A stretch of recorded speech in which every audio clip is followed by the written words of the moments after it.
milliardaire voit une mère pauvre avec un bébé et des valises dans un parc, mais quand il découvre la vérité, il fond en larmes. Nathaniel Kine avait 36 ans et une vie qui fonctionnait comme un mécanisme bien huilé. Pas de surprise, pas d'imprévu. Il se réveillait chaque jour à 6 heures du matin, buvait un café noir sans sucre, enfilait l'un des 12 costumes identiques qu'il possédait, gris ou bleu marine, et partait pour le bureau à 7 heures pile.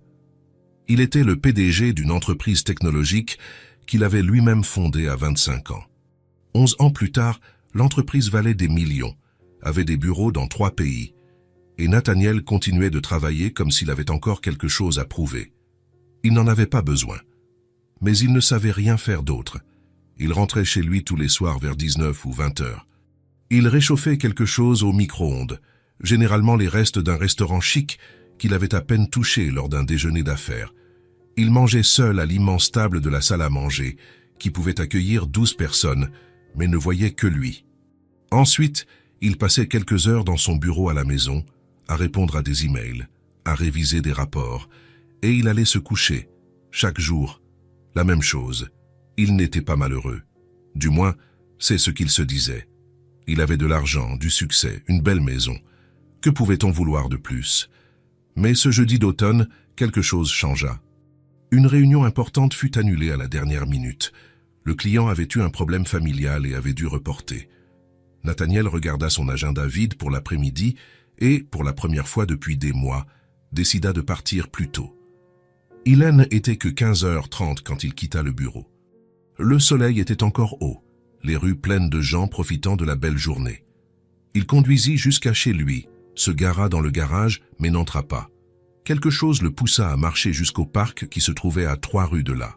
Ce N n'était pas un parc qu'il fréquentait. En fait, il ne fréquentait aucun parc.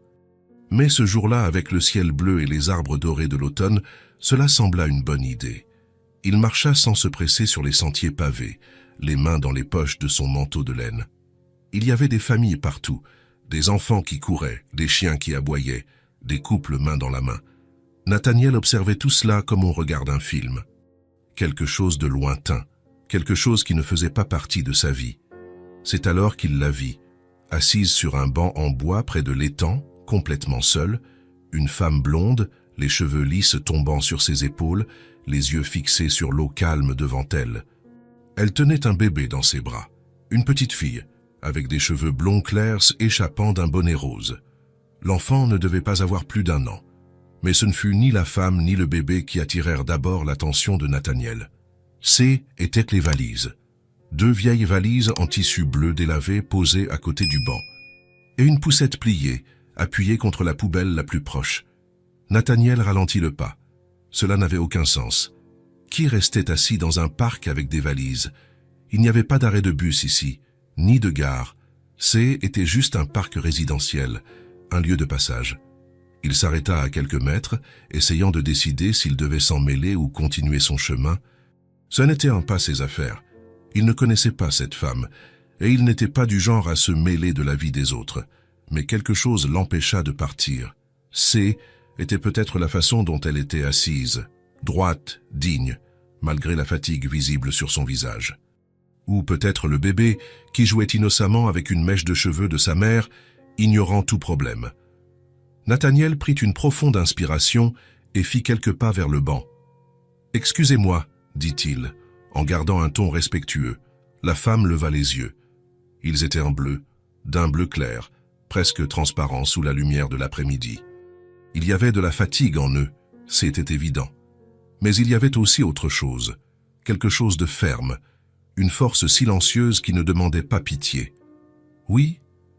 Sa voix était basse, polie, mais prudente. Nathaniel fit un geste discret en direction des valises. « Pardonnez mon indiscrétion, mais pourquoi ces valises ?» Elle suivit son regard, comme si elle avait oublié que les valises étaient là. Pendant un instant, elle ne répondit pas. Elle ajusta simplement le bébé sur ses genoux, tirant la couverture rose pour mieux couvrir les petites jambes de l'enfant.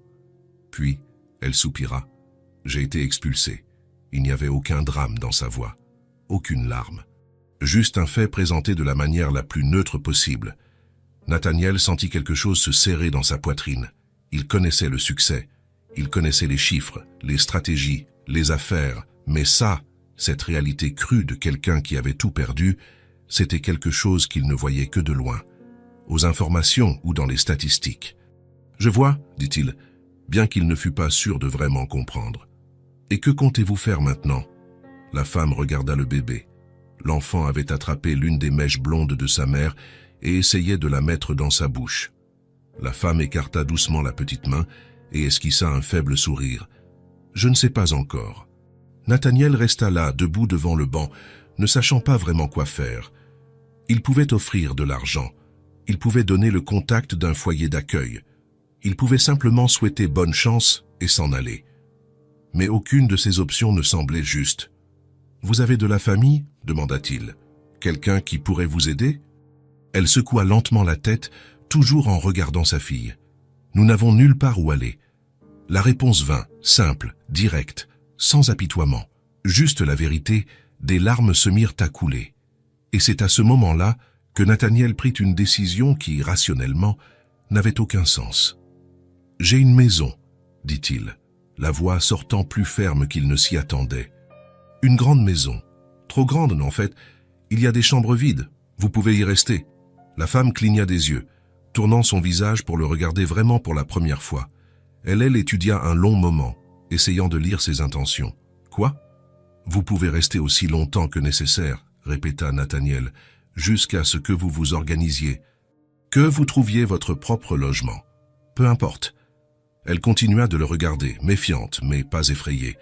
Il y avait quelque chose en elle qui montrait qu'elle avait déjà traversé des épreuves difficiles, qu'elle savait reconnaître le danger, et apparemment, elle n'en voyait pas en lui. « Pourquoi feriez-vous ça ?» demanda-t-elle, la voix chargée de doute. « Vous ne me connaissez pas. » Nathaniel mit les mains dans ses poches, choisissant ses mots avec soin.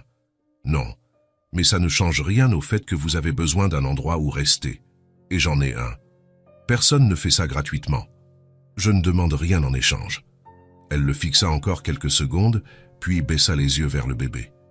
Nathaniel pouvait voir la lutte intérieure qui se déroulait, la fierté contre le besoin, la méfiance contre le désespoir.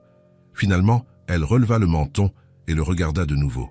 « Si c'est pour rester chez vous, j'aiderai. Le ménage, la cuisine, le rangement. Je n'accepte pas la charité. » Nathaniel faillit sourire. Elle était têtue. Il aima ça. « Très bien.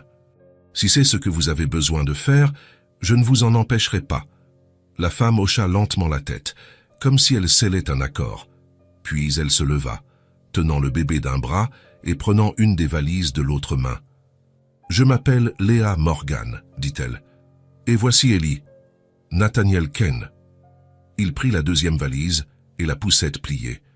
C'était plus léger qu'il ne s'y attendait, trop léger, comme si toute leur vie tenait là-dedans. Ils marchèrent en silence jusqu'au parking. Nathaniel ouvrit le coffre de sa berline noire et y plaça soigneusement les valises. Léa installa Ellie sur la banquette arrière, improvisant une ceinture de sécurité autour du bébé. Il n'y avait pas de siège auto, mais elle fit de son mieux. Pendant le trajet de 15 minutes jusqu'à la maison, personne ne dit rien. Nathaniel N. était pas du genre à engager la conversation, et Léa semblait à l'aise avec le silence. Ou peut-être était-elle trop épuisée pour parler. Ellie s'endormit presque immédiatement, sa petite tête blonde se balançant doucement avec le mouvement de la voiture. Quand ils tournèrent dans la rue arborée et que Nathaniel se gara devant la maison, Léa ne put cacher sa surprise. La demeure se dressait devant eux, 3 étages de pierre claire, d'immenses fenêtres, un jardin digne d'un magazine. Il y avait quelque chose d'imposant dans cet endroit, mais aussi quelque chose de vide, comme une belle carte postale sans âme. « Vous vivez ici seul ?» demanda Léa en descendant de la voiture avec Ellie dans les bras.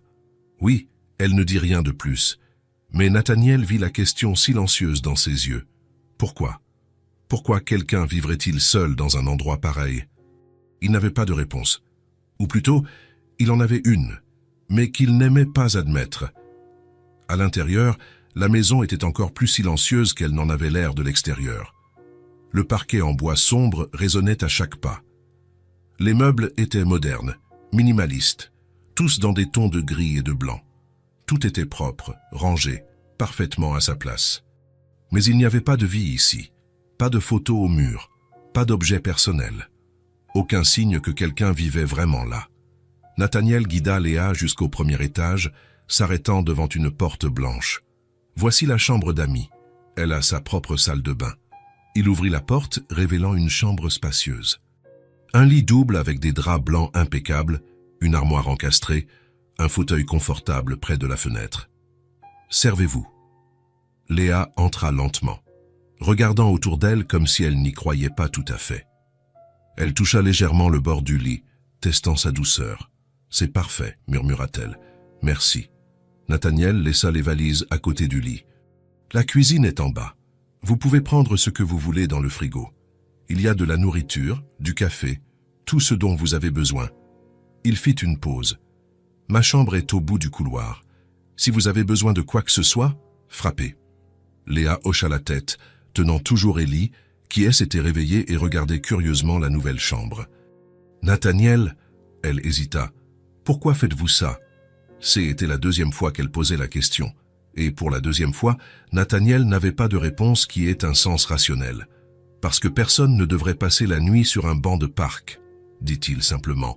« Et parce que je peux aider. » Léa ne répondit pas, mais quelque chose sur son visage changea. La méfiance laissa place à quelque chose de plus doux. De la gratitude, peut-être, ou simplement le soulagement de ne plus avoir à feindre la force pendant un certain temps. Nathaniel quitta la chambre et descendit les escaliers. Il alla directement au bureau du rez-de-chaussée et essaya de se concentrer sur les rapports qu'il devait réviser. Mais son esprit revenait sans cesse à la chambre à l'étage, à la femme blonde et au bébé qui était maintenant sous son toit. Qu'est-ce qu'il venait de faire? Faire entrer deux inconnus chez lui n'était pas quelque chose qu'il ferait normalement. Ce n'était pas quelque chose que quiconque ferait normalement, mais quelque chose dans cette situation l'avait touché. Quelque chose dans la façon dont Léa tenait sa fille, la protégeant même quand elle-même n'avait rien.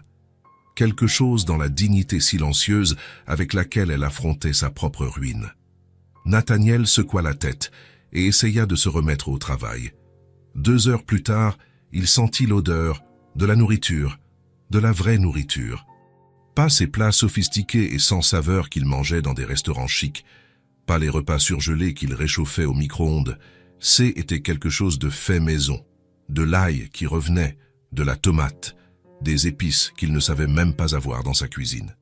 Nathaniel descendit les escaliers et trouva Léa dans la cuisine. Elle avait attaché ses cheveux en une simple queue de cheval et avait changé de vêtements. Elle portait maintenant un chemisier bleu clair et un jean. Ellie était assise dans la poussette à côté de la table, jouant avec une peluche usée qui devait être son jouet préféré. Léa remuait quelque chose dans une casserole sur la cuisinière, concentrée. Quand elle remarqua Nathaniel debout à l'entrée de la cuisine, elle se retourna. « Désolée, dit-elle rapidement. J'ai pensé que je pouvais utiliser la cuisine. J'ai trouvé des pâtes et de la sauce tomate dans le placard. J'espère que ça ne vous dérange pas. »« Ça ne me dérange pas, » répondit Nathaniel en faisant quelques pas à l'intérieur. « Qu'est-ce que vous préparez ?»« Des pâtes à la sauce. Rien de très élaboré. » Elle hésita. « Vous avez déjà dîné ?»« Non. »« Vous voulez manger avec moi ?» Nathaniel ne dînait avec personne. Il ne se souvenait pas de la dernière fois qu'il avait partagé un repas avec une autre personne qui ne soit pas un client ou un associé. Mais il ne put pas non plus dire non. Bien sûr. Quelques minutes plus tard, ils étaient assis à la table de la cuisine. Léa servit 2 assiettes. Les pâtes étaient simples, juste des pâtes, de la sauce tomate maison et un peu de fromage râpé par-dessus. Mais était chaud. Était fait avec soin. Nathaniel prit la première fourchette et se rendit compte que c'était bon. Très bon. « C'est délicieux, dit-il, et il n'était pas seulement poli. Était vrai. » Léa sourit pour la première fois depuis qu'il l'avait vu dans le parc. Un petit sourire, mais sincère. « Merci, ce n'est pas grand-chose, mais j'aime cuisiner. » Ils mangèrent en silence pendant quelques minutes. Ce n'était pas un silence gênant. Était juste calme, naturel. Ellie commença à faire de petits bruits et à tendre les bras. Léa se leva, prit le bébé de la poussette et l'assit sur ses genoux pendant qu'elle finissait de manger. « Elle a combien de mois ?» demanda Nathaniel. « 10 mois, bientôt 1 an. » Léa embrassa le sommet de la tête de sa fille. « Elle est tout pour moi. » Nathaniel observa la façon dont Léa regardait Élie. C'était un amour si pur, si absolu, qu'il était presque tangible. Il n'avait jamais rien vu de tel de près. « Vous faites du bon travail, » dit-il. « Elle a l'air en bonne santé, heureuse. » Léa baissa les yeux, mais il vit que le commentaire l'avait touché. « J'essaie. Ce n'est pas toujours facile, mais j'essaie. » Ils finirent de manger, et Léa insista pour faire la vaisselle. Nathaniel prit un torchon et commença à essuyer les assiettes, au fur et à mesure qu'elle les lavait. C était étrange. Il ne se souvenait pas de la dernière fois qu'il avait fait quelque chose d'aussi simple que de faire la vaisselle avec quelqu'un. Mais C était bien, étrangement bien. Quand ils eurent fini, Léa prit Élie dans ses bras. Le bébé bâillait, se frottant les yeux avec ses petites mains. « Je vais la coucher, » dit Léa. « Bonne nuit, Nathaniel. Bonne nuit. » Elle monta les escaliers, et Nathaniel resta seul dans la cuisine. La maison redevint silencieuse, mais c'était un silence différent maintenant, moins vide. Il regarda autour de lui. Il y avait une assiette avec des restes de sauce tomate dans l'évier, une cuillère oubliée sur le comptoir, la poussette pliée dans un coin, de petits signes de vie, de petits signes qu'il n'était plus seul, et pour la première fois depuis longtemps, Nathaniel ne se sentit pas dérangé par cela. En fait, il ressentit quelque chose qu'il ne pouvait pas encore nommer, mais qui commençait à ressembler étrangement à du soulagement, comme si une partie de lui qui était endormie ou morte venait de se réveiller, et il n'était pas sûr de savoir quoi en faire. Mais il ne voulait pas non plus que ça disparaisse. La première fois que Nathaniel quitta le bureau à 17 heures, sa secrétaire crut qu'il était malade. « Tout va bien, monsieur Cain ?» demanda-t-elle, regardant par-dessus ses lunettes avec une expression inquiète. « Tout va très bien, » répondit-il en prenant son manteau. « Je vais juste finir quelques rapports à la maison. » Elle ne parut pas convaincue, mais ne dit rien. Nathaniel ne partait jamais à 17 heures, jamais. Il était le genre de PDG qui arrivait avant tout le monde et partait après tout le monde. Mais aujourd'hui, était différent. Il n'avait aucun rapport urgent, aucune réunion annulée, aucune excuse rationnelle pour partir plus tôt. Juste l'envie. Quand il arriva à la maison, il trouva Léa dans le salon. Elle avait étalé une couverture sur le sol et Élie était allongée sur le ventre, essayant d'atteindre un jouet coloré qui se trouvait à quelques centimètres devant elle. Le bébé faisait des petits bruits d'effort, ses petites jambes donnant des coups de pied dans l'air. Léa était assise à côté de sa fille, l'encourageant. « Presque, Élie, tu peux y arriver. » Nathaniel s'arrêta à la porte, sans faire de bruit. Il y avait quelque chose d'hypnotisant dans cette scène.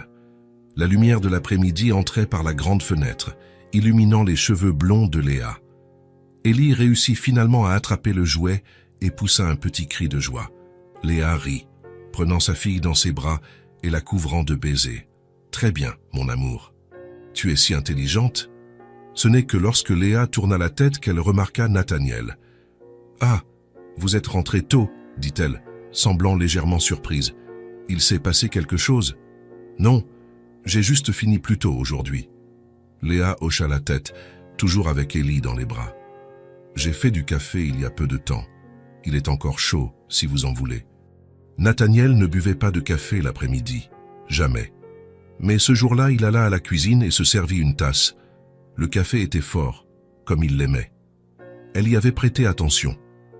Il retourna au salon et s'assit dans le fauteuil, près de la couverture, où Léa jouait avec Élie. Il ne dit rien. Il resta juste là, sa tasse à la main, à observer. Et pour la première fois depuis des semaines, il ne pensait pas au travail. Le lendemain, Nathaniel quitta le bureau à 17h30. Cette fois, sa secrétaire se contenta de lever un sourcil, mais ne fit aucun commentaire. Quand il arriva à la maison, la table de la salle à manger était mise. Pas l'immense table qu'il n'utilisait jamais, celle-là restait vide. Mais la plus petite table de la cuisine, où lui et Léa avaient dîné ce premier soir. Léa était en train de finir de préparer quelque chose sur la cuisinière. L'odeur de poulet rôti emplissait la maison. « Salut !»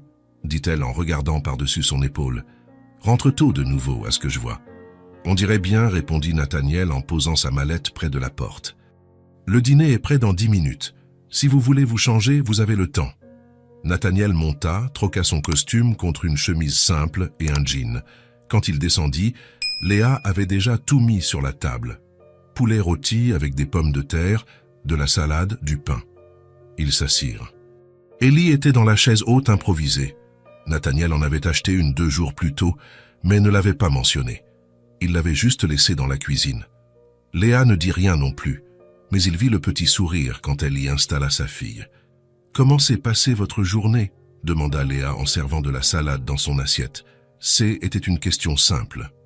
Banale, le genre de question que les gens posent sans réfléchir, mais Nathaniel ne se souvenait pas de la dernière fois que quelqu'un lui avait demandé comment elle s'était passée sa journée. Chargée, des réunions toute la journée, et la vôtre. Tranquille. J'ai emmené Ellie au parc ce matin.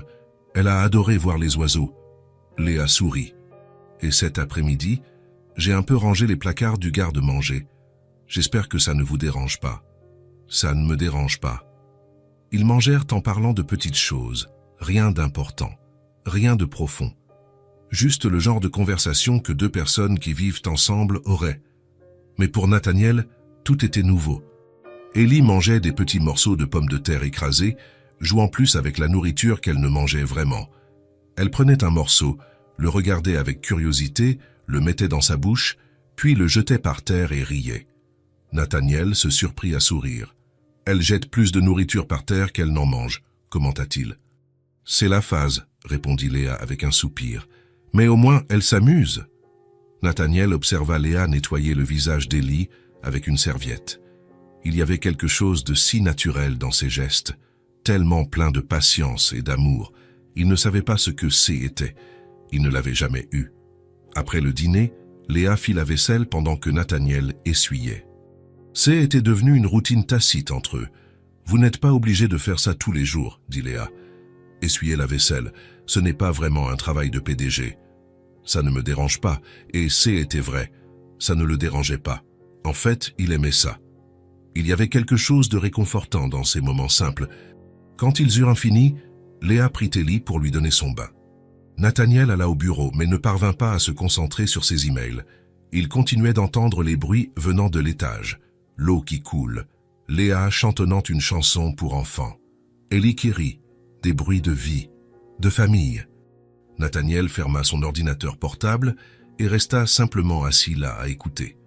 Une semaine plus tard, il quittait le bureau à 17 heures tous les jours. Son équipe avait cessé de poser des questions. Ils avaient simplement accepté que était la nouvelle routine du patron. Nathaniel arrivait à la maison, se changeait et descendait pour dîner avec Léa et Ellie. Ensuite, il aidait à la vaisselle. Parfois, il restait dans le salon pendant que Léa couchait Ellie. D'autres fois, il montait avec elle et restait appuyé contre la porte de la chambre, observant Léa chanter pour sa fille. Il n'entrait jamais. Il observait seulement. Et il ressentait. Il ressentait quelque chose qu'il ne savait pas nommer. Quelque chose de chaud et de étrange dans sa poitrine. Quelque chose qui lui donnait envie de rentrer à la maison tous les jours, qui le faisait sourire quand il entendait Ellie éclater de rire, qui le faisait prêter attention aux petits détails, comme le fait que Léa attachait toujours ses cheveux quand elle cuisinait, ou qu'Ellie ne dormait que si elle tenait sa peluche usée. Un soir, Nathaniel était assis dans le fauteuil du salon, faisant semblant de lire un rapport sur sa tablette. Léa était par terre avec Ellie, apprenant au bébé à taper dans ses mains. Comme ça, « Regarde », disait Léa en tapant dans ses propres mains. « Bravo, bravo, bravo !» Ellie l'observait attentivement, puis essayait d'imiter. Ses petites mains se joignirent de manière désordonnée, mais elle réussit à faire le mouvement. Et quand elle entendit le son, ses yeux bleus écarquillèrent de surprise. Léa applaudit, radieuse. « C'est ça! Tu as réussi !» Ellie tapa de nouveau dans ses mains, en riant maintenant. Léa la serra dans ses bras, la couvrant de baisers. Nathaniel se rendit compte qu'il souriait. Pas un sourire poli ou professionnel. Un vrai sourire. Léa le regarda. « Vous avez vu ça ?» Elle a appris à taper dans ses mains. « J'ai vu, » répondit Nathaniel. « Elle est intelligente. »« Très intelligente, » acquiesça Léa, fière. À ce moment-là, avec la douce lumière du salon, avec le son des rires d'Élie, avec Léa lui souriant comme s'il faisait partie de tout cela, Nathaniel ressentit quelque chose qu'il ne pouvait pas expliquer. Ce n'était pas seulement du réconfort. Ce n'était pas seulement de la compagnie. C'était un sentiment d'appartenance. Pour la première fois de sa vie, il sentait qu'il appartenait à un endroit. Que cette maison n'était plus seulement une structure vide où il dormait. Était un foyer, et Léa et Élie en faisaient partie. Elles en étaient à la raison. Il ne savait pas quand était arrivé. Il ne pouvait pas indiquer le moment exact.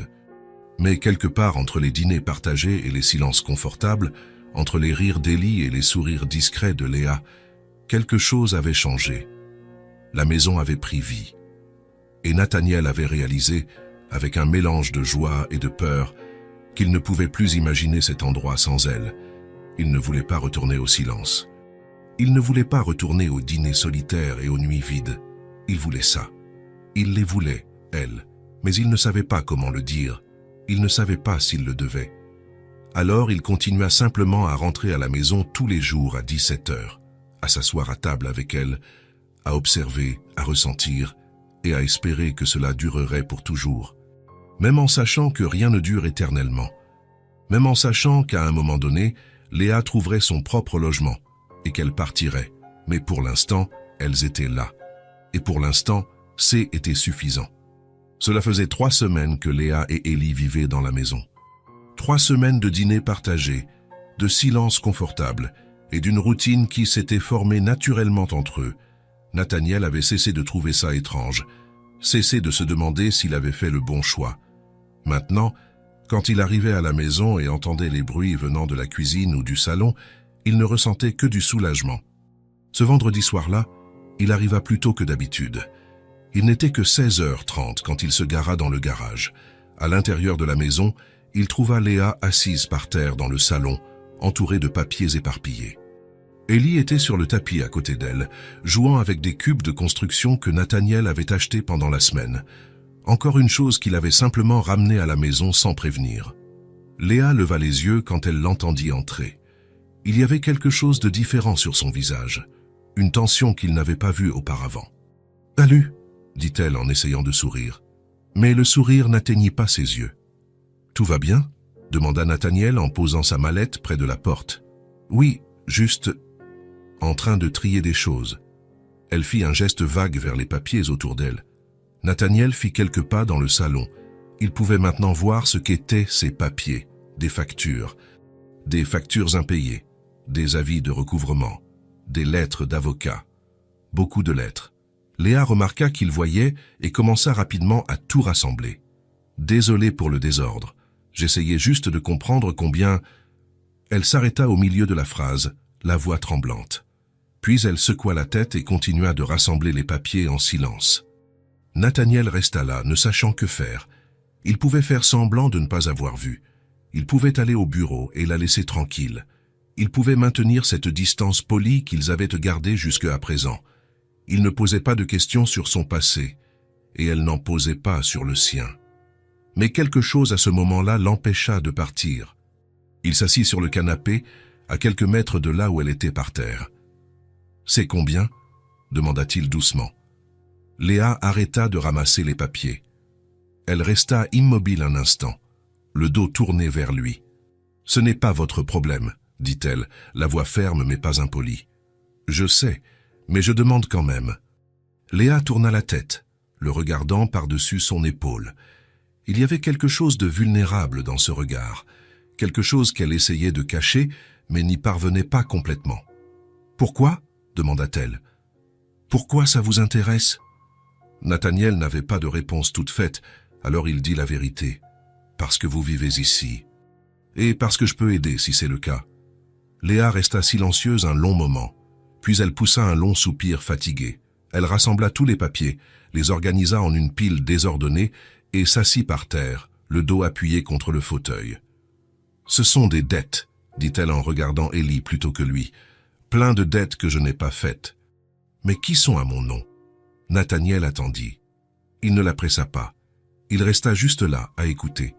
Léa passa une main dans ses cheveux, glissant quelques mèches derrière son oreille. « J'y étais mariée, commença-t-elle, la voix basse mais ferme. Le père d'Ellie. On s'est mariés jeunes. J'avais 22 ans. Je pensais prendre la bonne décision. Que je construisais une famille. Elle fit une pause, regardant ses propres mains. Au début, c'était bien.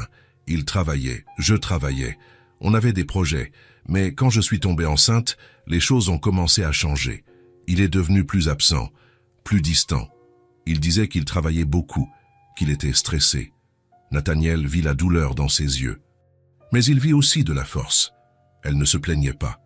Elle racontait simplement les faits.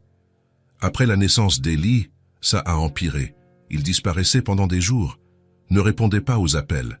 Quand il revenait, il disait qu'il était en voyage d'affaires. J'y ai cru pendant un certain temps, jusqu'à ce que ce ne soit plus possible d'y croire.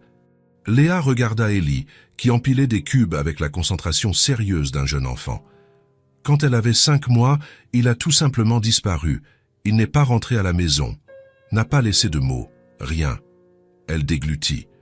Et puis les factures ont commencé à arriver. Des prêts qu'il avait contractés à mon nom, des cartes de crédit dont j'ignorais l'existence, des dettes auprès d'usuriers. Nathaniel sentit la colère monter en lui, pas contre elle, contre celui qui lui avait fait ça. « Vous avez essayé de le retrouver ?» « J'ai essayé, mais il a vraiment disparu. Sa famille a dit qu'il ne savait pas où il était. Ses amis non plus. Soit il mentait, soit il a vraiment disparu. » Léa haussa les épaules, mais il n'y avait aucune indifférence dans son geste, juste de la résignation. Quoi qu'il en soit, les dettes sont restées, et je ne pouvais pas tout payer. J'ai perdu mon travail parce que je devais m'occuper d'Ellie, et je n'avais personne pour la garder. Je n'avais pas de famille pour m'aider. Nathaniel fronça les sourcils. Aucun parent ? Léa secoua la tête. Je n'ai plus personne. Il ne me reste plus de famille. La phrase tomba lourdement dans le silence du salon. Nathaniel essaya d'imaginer ce que était, être complètement seul, avec un bébé, sans personne. Il avait de l'argent, du succès, une immense maison, mais il était aussi seul. Il l'avait toujours été. La différence, c'est qu'il l'avait choisi. Léa, non. J'ai essayé de garder l'appartement aussi longtemps que j'ai pu, continua-t-elle. Mais sans emploi, sans aide, ça n'a pas marché. J'ai été expulsée. J'ai pris ce qui pouvait tenir dans 2 valises et je suis allée au parc parce que je n'avais nulle part ailleurs où aller. Elle regarda Nathaniel pour la première fois depuis qu'elle avait commencé à parler. Et puis vous êtes apparu. Nathaniel soutint son regard. Il y avait de la gratitude là, mais aussi de la fierté. Elle ne demandait pas pitié. Elle racontait simplement son histoire. « Je ne raconte ça à personne, » dit Léa. « Non pas parce que j'ai honte, mais parce que les gens jugent. Ils pensent que j'ai été stupide, que j'aurais dû m'en rendre compte. » Elle eut un sourire amer. « Et peut-être que je l'ai été, mais je l'aimais, et je pensais qu'il m'aimait aussi. »« Vous n'avez pas été stupide, » dit Nathaniel, la voix sortant plus ferme qu'il ne l'avait prévu. « Vous avez fait confiance, et il vous a trahi. Ça ne fait pas de vous quelqu'un de stupide, ça fait de lui un lâche. » Léa cligna des yeux, surprise par l'intensité de sa voix, puis elle baissa les yeux, mais il vit le petit sourire qu'elle essaya de cacher. « Merci, » murmura-t-elle. Ils restèrent silencieux un moment. Ellie avait fait tomber les cubes et riait du bruit qu'ils avaient fait en tombant. « Combien devez-vous » demanda Nathaniel. Léa hésita. « Nathaniel, je ne vous ai pas raconté ça pour vous demander de l'argent. J'ai juste... je sais, mais je demande quand même. » Elle soupira, prenant la pile de papier. « Environ 28 000, peut-être plus. Il y a des intérêts que je ne sais même pas calculer. » Nathaniel hocha la tête. Pour lui, ça était une somme qui ne signifiait rien. Moins que ce qu'il dépensait en un mois. Mais pour Léa, cela devait ressembler à une montagne infranchissable. « D'accord, dit-il. « D'accord quoi ? Juste, d'accord. Vous n'avez pas à porter ça toute seule. » Léa le fixa, confuse. Mais Nathaniel n'en dit pas plus. Pas encore. Il devait d'abord digérer ce qu'il venait d'entendre. Léa se leva, prenant Ellie dans ses bras. « Je vais préparer le dîner, » dit-elle, changeant de sujet. « Aujourd'hui, c'est pâtes. Ellie adore. » Nathaniel se contenta de hocher la tête. Il resta assis sur le canapé, même après qu'elle fût partie à la cuisine, en train de réfléchir. Léa n'était pas ce qu'il avait imaginé cette première fois au parc. Elle n'était pas seulement une femme en difficulté. C'était quelqu'un qui avait été trahi de la pire des manières, quelqu'un qui avait tout perdu et qui restait pourtant debout, s'occupant de sa fille, gardant sa dignité. Elle était forte, plus forte que la plupart des gens qu'il connaissait, et quelque chose en lui changea à ce moment-là. Ce n'était plus seulement de la compassion, ce n'était plus seulement une volonté d'aider, c'était du respect, de l'admiration, et quelque chose de plus qu'il ne pouvait pas encore nommer. Dans les jours qui suivirent, Nathaniel remarqua des changements subtils. Léa avait baissé la garde, pas complètement. Elle gardait toujours cette indépendance fière. Mais il y avait une légèreté en elle qui n'existait pas auparavant. Elle souriait plus, parlait plus, laissait Nathaniel tenir Ellie parfois, quelque chose qu'elle faisait rarement au début. Et la routine entre eux se solidifia d'une manière qui semblait naturelle, inévitable. Tous les soirs, Nathaniel rentrait à la maison entre 17 et 18 heures. Il montait, se changeait et descendait pour retrouver Léa dans la cuisine. Parfois, elle était en train de cuisiner.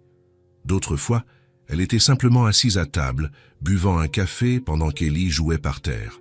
Ils dînaient ensemble, toujours. Des plats simples, pâtes, poulet rôti, soupe, sandwich, rien de élaboré, mais toujours fait avec soin. Ils parlaient de leur journée, de petites choses. Léa racontait les bêtises d'Ellie. Nathaniel parlait de réunions ennuyeuses et d'emails sans fin. Et il y avait les silences, de bons silences.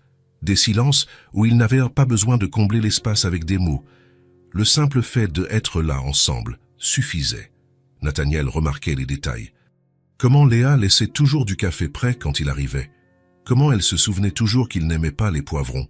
Comment elle pliait les serviettes d'une manière spécifique parce qu'elle avait remarqué que était ainsi qu'il préférait. Et il commença à faire de même. Il apportait les fruits qu'Ellie aimait. Il achetait ce jus de fruits spécifique que Léa buvait chaque matin. Il laissait des chocolats sur le comptoir de la cuisine parce qu'il avait vu qu'elle en mangeait un petit morceau chaque soir après avoir couché Ellie. De petites choses, mais qui signifiaient de l'attention, du soin. Un soir, Nathaniel aidait Léa avec la vaisselle quand elle s'arrêta soudainement, les mains encore dans l'évier rempli de mousse. « Je peux vous poser une question ?» dit-elle, sans le regarder. « Bien sûr. Pourquoi vivez-vous seul dans cette immense maison ?» Nathaniel arrêta d'essuyer l'assiette qu'il tenait. C'était une question qu'il avait évitée pendant des semaines. Une question à laquelle il n'aimait pas répondre. « Parce que je l'ai acheté en pensant à l'avenir, » dit-il finalement. « Je pensais qu'un jour j'aurais une famille, mais ce n'est pas arrivé. Pourquoi ?» Nathaniel hésita. « Parce que j'ai passé tellement de temps à construire mon entreprise que j'ai oublié de construire quoi que ce soit d'autre. » Léa le regarda de côté, attendant qu'il continue. Mais il ne continua pas, et elle n'insista pas. C'était comme ça entre eux, du respect, de l'espace, mais aussi de la présence. Un autre jour, Nathaniel travaillait dans son bureau à la maison quand il entendit Ellie pleurer à l'étage. C'était un cri fort, aigu, de douleur ou de peur. Il monta les escaliers 4 à 4 et trouva Léa tenant Ellie, qui pleurait inconsolablement. Elle s'est cognée le front contre le coin du lit, expliqua Léa, la voix tendue. Ce haine n'était pas fort, mais ça l'a effrayée. Nathaniel s'approcha. Il y avait une petite marque rouge sur le front d'Ellie, mais rien de grave. « Elle va bien ?» demanda-t-il. « Oui. Elle a juste eu peur. » Léa berçait le bébé embrassant le sommet de sa tête. « Chut, mon amour. Tout va bien. Maman est là. » Nathaniel resta là, à la porte de la chambre. Il n'essaya pas d'aider. Il n'essaya pas de dire quoi faire. Il resta simplement. Léa le regarda et lui fit un petit sourire à travers ses propres larmes.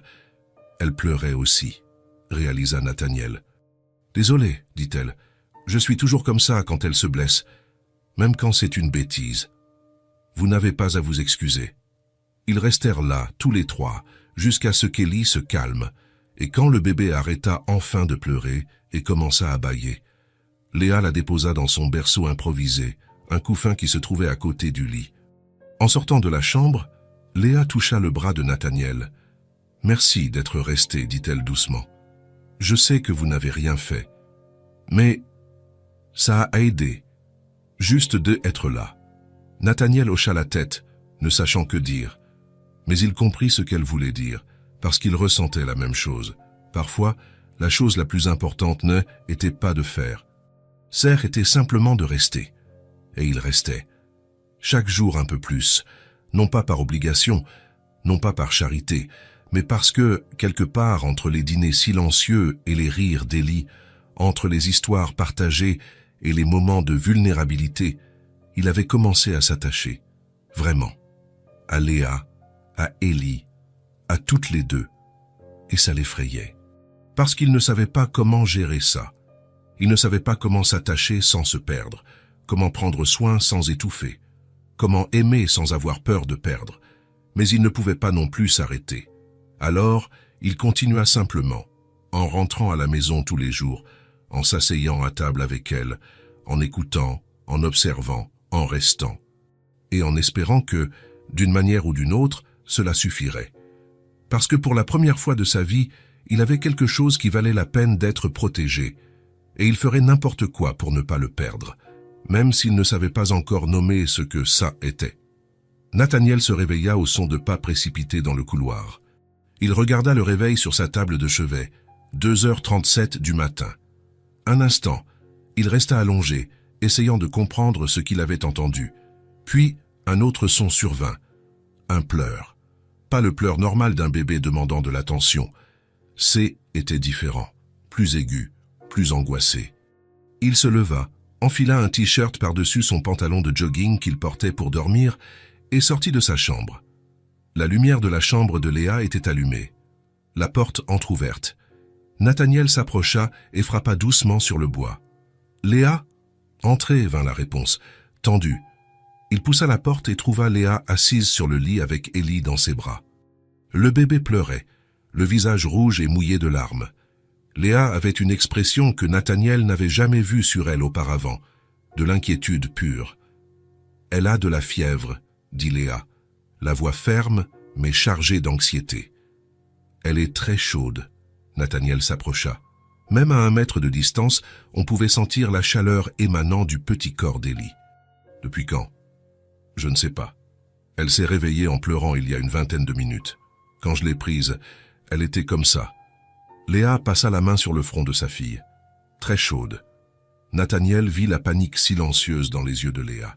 Elle essayait de garder son calme, mais il voyait la peur. « Vous avez un thermomètre ?» demanda-t-il. « Non.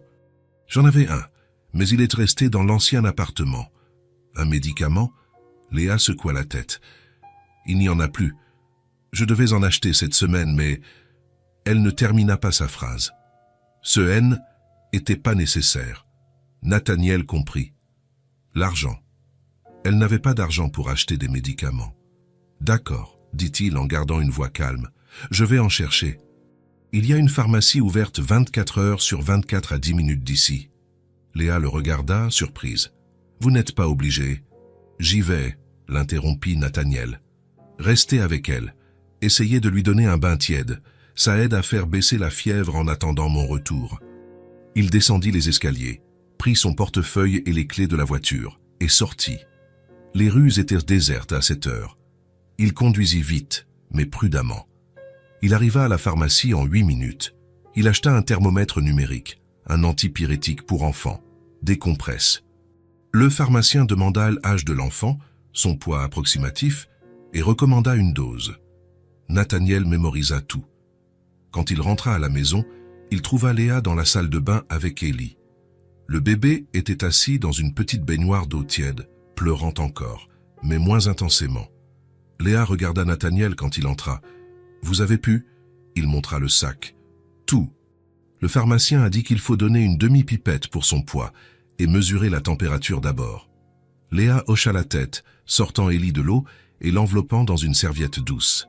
Nathaniel ouvrit la boîte du thermomètre et le tendit à Léa. Elle plaça l'appareil sous le bras d'Ellie tout en tenant fermement le bébé. Ils attendirent les longues secondes jusqu'au bip. 39 degrés et demi.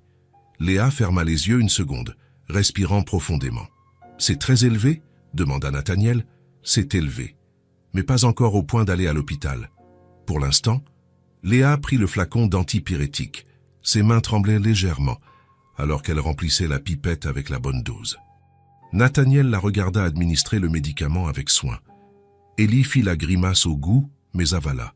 Puis elle se remit à pleurer, tournant son visage vers le cou de sa mère. « Chut, mon amour !» murmurait Léa en berçant sa fille. « Je sais que ça ne va pas, mais ça va passer. Maman est là. » Nathaniel resta là, ne sachant s'il devait rester ou partir. Léa prit la décision pour lui. « Vous pouvez rester, dit-elle doucement, sans le regarder, si vous voulez. » Il resta. Léa retourna dans la chambre et s'assit sur le lit, adossée à la tête de lit, avec Élie sur ses genoux. Nathaniel prit la chaise du bureau et la plaça près du lit, s'y asseyant. Ils restèrent en silence. Léa fredonnait doucement en berçant Élie. Nathaniel observait simplement, prêt à aider si nécessaire, mais sans s'immiscer. Une demi-heure plus tard, Élie avait cessé de pleurer. Elle était allongée sur les genoux de Léa, les yeux fermés, mais toujours agitée. Sa respiration était lourde. « Je crois que le médicament fait effet, » dit Léa. « Elle est moins chaude. C'est une bonne chose. »« Oui. » Léa passa la main dans les cheveux moites de sa fille. « Mais elle a encore de la fièvre. Je dois la surveiller. Alors je reste aussi. » Léa le regarda enfin. « Nathaniel, vous n'êtes pas obligé. Vous travaillez demain. Je sais m'occuper d'elle. Je sais que vous savez, mais je n'arriverai pas à dormir de toute façon. » Elle l'étudia un moment, puis hocha la tête. D'accord. Les minutes éternisèrent. Nathaniel voyait la fatigue peser sur les épaules de Léa, mais elle ne se plaignait pas. Elle restait juste là, tenant sa fille, vigilante. 1 heure plus tard, Élie recommença à bouger, grognant. Léa mesura à nouveau sa température. 38,5. Ça avait baissé, mais C était encore élevé. « Vous pouvez la tenir un peu ?» demanda Léa. « J'ai besoin de boire de l'eau. » Nathaniel n'hésita qu'une seconde avant de tendre les bras. Léa lui confia Élie avec précaution. Le bébé était plus léger qu'il ne s'y attendait, et plus chaud. Même à travers son pyjama, il sentait la chaleur de la fièvre. Élie ouvrit les yeux, bleus comme ceux de sa mère, mais vitreux à cause de la fièvre. Elle regarda Nathaniel sans vraiment le reconnaître.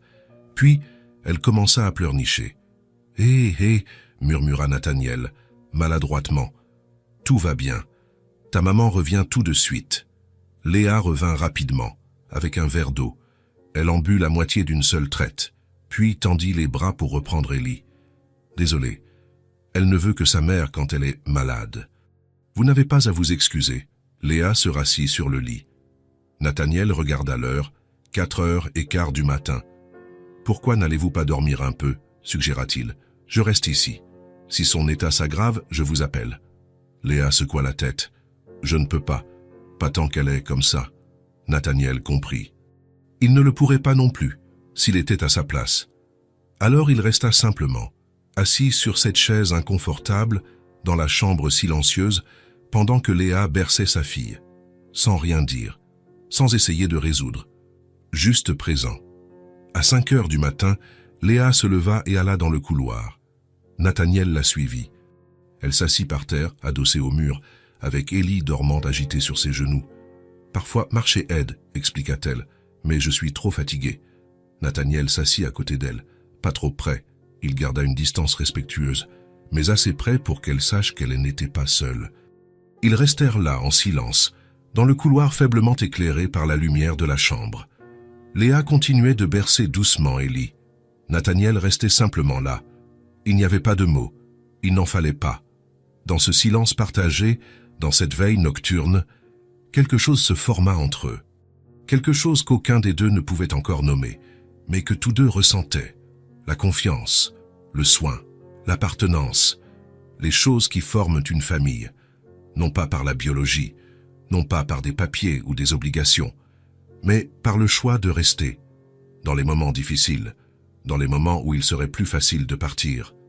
À 6h du matin, Léa mesura à nouveau la température d'Élie, 37,5, presque normale. Léa ferma les yeux, et Nathaniel vit les larmes couler silencieusement. « C'est passé », murmura-t-elle. « Elle va mieux. » Nathaniel sentit quelque chose se serrer dans sa poitrine, du soulagement, un pur soulagement. « Vous voulez essayer de la mettre au lit ?» Léa hocha la tête. Ils se levèrent, et Léa ramena Élie dans la chambre. Elle coucha le bébé dans le couffin, la couvrant d'un drap léger. Élie se retourna, mais ne se réveilla pas. Léa resta là, à regarder sa fille dormir. Nathaniel se tenait à côté d'elle. « Merci, » dit Léa, la voix rauque de fatigue. « D, être resté. D, être allé chercher le médicament. Pour tout. Vous n'avez pas à me remercier. » Elle tourna son visage pour le regarder. Il y avait quelque chose de différent dans ses yeux. Quelque chose de plus profond que de la gratitude.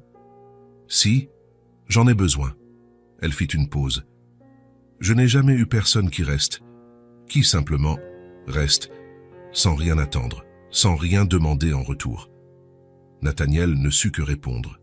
Il se contenta de hocher la tête. Léa toucha son bras, un contact léger et bref. « Allez dormir un peu. Vous travaillez dans peu de temps. Et vous ? » ?»« Moi aussi. Mais je vais rester encore un peu à la regarder. » Nathaniel quitta la chambre, mais n'alla pas se coucher. Il descendit à la cuisine, prépara un café fort et resta assis à table pendant que le soleil se levait lentement par la fenêtre. Il pensa à la nuit. À quel point il avait été naturel de être là. Comment il n'avait pas hésité une seconde avant de sortir au milieu de la nuit pour chercher des médicaments. Comment il était resté des heures assis dans ce couloir, en silence, juste parce que Léa avait besoin que quelqu'un soit là, et il réalisa, avec une clarté presque effrayante, qu'il le referait. Il ferait n'importe quoi.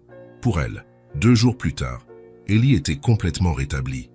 Nathaniel rentra à la maison et trouva Léa dans la cuisine, avec Ellie dans sa chaise haute à côté. Le bébé tapait dans ses mains et riait, de retour à la normale, et il y avait une odeur dans l'air, douce, chaude, de gâteau. « Qu'est-ce que c'est ?» demanda Nathaniel en posant sa mallette. Léa se retourna en souriant, un grand sourire sincère. Le premier que Nathaniel voyait depuis la nuit de la fièvre, gâteau au chocolat, pour fêter ça. « Fêter quoi ? Kelly va bien. Et... » Elle hésita. « Pour vous remercier. Pour tout. » Nathaniel s'approcha. Le gâteau refroidissait sur le comptoir. Ce n'était rien d'élaboré. Juste un gâteau simple avec un glaçage au chocolat. Mais il était fait avec soin. Avec affection. Vous n'aviez pas à le faire. Je sais, mais je le voulais. Ils dînèrent ensemble, comme toujours. Pâtes à la sauce, salade simple. Ellie mangeait des petits morceaux de pâte avec les mains, en faisant des saletés. Mais il y avait quelque chose de différent ce soir-là, une légèreté, un soulagement partagé. Quand ils eurent fini, Léa coupa 3 parts de gâteau. Une pour elle, une pour Nathaniel et un tout petit morceau pour Ellie, juste pour qu'elle goûte. Nathaniel prit la première bouchée et ferma les yeux. C'est incroyable. Vraiment ? Léa parut sincèrement surprise. Ça fait longtemps que je n'ai pas fait de gâteau. Je pensais qu'il risquait d'être raté. Il est parfait. Ils mangèrent dans un silence confortable. Ellie lécha le glaçage de son morceau et fit une drôle de tête, provoquant le rire des deux. Nathaniel observa Léa. Elle souriait, les yeux brillants, en nettoyant le visage plein de chocolat de sa fille. Il y avait quelque chose de si naturel dans ce moment, de si juste, et il ressentit 2 choses en même temps. La paix, une paix profonde qu'il n'avait jamais ressentie auparavant, comme si toutes les pièces de sa vie étaient enfin emboîtées, et la peur, une peur aussi grande que la paix, parce qu'il savait ce que cela signifiait. Il s'attachait, pas seulement à elle, mais à ça, à cette vie, à ces moments simples de dîner partagé, de gâteaux faits maison et de rires de bébé. Il s'attachait à l'idée de famille, de ne plus être seul, d'avoir quelqu'un qui l'attendait quand il rentrait à la maison, d'avoir quelqu'un pour qui s'inquiéter en dehors de lui-même. Et ça l'effrayait, parce que l'attachement signifiait la vulnérabilité. Cela signifiait qu'il avait quelque chose à perdre. Et Nathaniel ne savait pas gérer les pertes. « Est-ce que ça va ?» La voix de Léa le ramena à la réalité. Il cligna des yeux, réalisant qu'il était resté immobile, la fourchette suspendue en l'air. « Oui, je réfléchissais, c'est tout. » « À quoi ?» Nathaniel la regarda. Cette femme qui était apparue dans sa vie de manière si inattendue, qui avait apporté de la lumière dans cette maison vide, qui lui avait montré ce que signifiait ne pas être seul. « À quel point les choses ont changé, dit-il honnêtement. À quel point tout est différent maintenant. » Léa soutint son regard et quelque chose passa entre eux, une compréhension silencieuse. « Différent, c'est bien ?» demanda-t-elle doucement. Nathaniel ne répondit pas immédiatement. Parce que la réponse était complexe. Oui, C était bien, mieux que tout ce qu'il avait eu auparavant. Mais C était aussi effrayant. Oui, dit-il finalement. Différent, c'est très bien. Léa sourit, et Nathaniel sentit à nouveau ce serrement dans sa poitrine. Je m'attache, pensa-t-il, et ça me fait peur. Mais même avec la peur, même avec l'incertitude, il ne pouvait pas imaginer faire marche arrière. Il ne pouvait pas imaginer cette maison sans Léa et Ellie. Il ne pouvait pas imaginer sa vie sans elle. Et était peut-être ça qui l'effrayait le plus. Pas l'attachement en soi, mais à quel point il ne pouvait déjà plus vivre sans. Le lundi suivant la nuit de la fièvre, Nathaniel n'arriva pas à la maison à 17h comme était devenu son habitude. Il arriva à 21h30. Léa était dans le salon, regardant la télévision à faible volume. Ellie dormait depuis des heures. Quand elle entendit la porte s'ouvrir, elle regarda l'horloge murale puis le fixa. « Salut », dit-elle avec un petit sourire. « Journée chargée ?»« Oui, des réunions. » Nathaniel évita son regard. « Tu as dîné ?»« Oui, je t'ai gardé une assiette. Il suffit de la réchauffer au micro-ondes. »« Merci, mais j'ai déjà mangé quelque chose au bureau. » C'était un mensonge. Il n'avait rien mangé, mais il ne voulait pas non plus s'asseoir à table avec elle. Pas ce soir-là. Léa hocha la tête, reportant son attention sur la télévision. Nathaniel monta directement dans sa chambre. Le mardi, la même chose se produisit. Il arriva à 22h, dit qu'il avait beaucoup de travail. Monta sans dîner. Le mercredi, ce fut pire. 23h45. La maison était complètement sombre et silencieuse quand il entra. Le jeudi, minuit 20. Et le vendredi. Quand Nathaniel arriva enfin à la maison à 1h du matin, il trouva Léa assise sur le canapé du salon. La lumière de la lampe allumée à côté d'elle, elle ne regardait rien. Elle était juste assise, à attendre. « Léa, » dit-il, surpris. « Pourquoi es-tu réveillée ?»« Parce que nous devons parler. » Quelque chose dans son ton fit arrêter Nathaniel. Il n'y avait pas de colère, ni d'accusation, juste une fermeté calme qu'il connaissait. Elle désigna le fauteuil en face du canapé. « Assieds-toi. » Nathaniel hésita, puis s'assit. Il posa sa mallette par terre à côté de lui. Il attendit. Léa resta silencieuse un moment, comme si elle choisissait ses mots. « Tu nous évites, » dit-elle finalement. « Pas du tout. J'ai juste été occupée. » « Nathaniel. » Elle l'interrompit, mais gentiment. « Ne mens pas. Tu as passé des semaines à rentrer tôt tous les jours. Et soudain, en une semaine, tu ne rentres pas une seule fois avant minuit. Ce n'est pas le travail. C'est un choix. » Nathaniel baissa les yeux. Elle avait raison. Bien sûr qu'elle avait raison. « J'ai juste besoin d'espace, » dit-il, la voix sortant plus rauque qu'il ne l'avait prévu. « D'espace par rapport à quoi ?» Il ne répondit pas, parce qu'il ne savait pas comment l'expliquer. Il ne savait pas comment dire qu'il fuyait son propre bonheur. Que chaque fois qu'il voyait Léa sourire, ou Ellie rire, ou les trois dîner ensemble à cette table, il ressentait ce serrement dans la poitrine qui était moitié paix et moitié panique. Léa soupira. « D'accord, je comprends. » Elle se leva. « Peut-être que nous sommes restés trop longtemps. » Nathaniel leva brusquement la tête. « Quoi ? » « Nous avons envahi ta vie, Nathaniel. Ta maison, ta routine. Je sais que tu as offert ton aide, et j'en suis reconnaissante. Mais il est peut-être temps pour nous de partir, de te laisser retrouver ta vie normale. Ce n'est pas ça. Si, c'est ça. » Sa voix restait calme, mais il y avait de la douleur, une douleur silencieuse. « Tu prends tes distances parce que tu veux que nous partions. Mais c'est difficile de le dire directement. Alors tu attends que je le comprenne par moi-même. Léa, non. Ce n'est pas grave. » Elle esquissa un faible sourire. « Je comprends. Nous sommes restés plus longtemps que nous n'aurions dû. Je vais commencer à chercher un endroit. Peut-être que dans 2 semaines, nous quitterons ta maison. » Elle monta les escaliers avant que Nathaniel ne puisse répondre. Il resta assis là, seul dans le salon, avec le silence pesant sur lui. Ce N n'était pas ce qu'il voulait. Absolument pas. Mais il ne savait pas non plus ce qu'il voulait, ou plutôt, il le savait. Et c'est ça qui l'effrayait. Le samedi matin, Nathaniel se réveilla tôt. Il n'était que 7h. Il descendit pour faire du café et trouva Léa déjà dans la cuisine. Elle préparait des crêpes. Ellie, dans sa chaise haute, mangeant des morceaux de banane. « Bonjour, dit Léa, sans le regarder. « Bonjour. » L'ambiance était différente, tendue, polie, mais distante.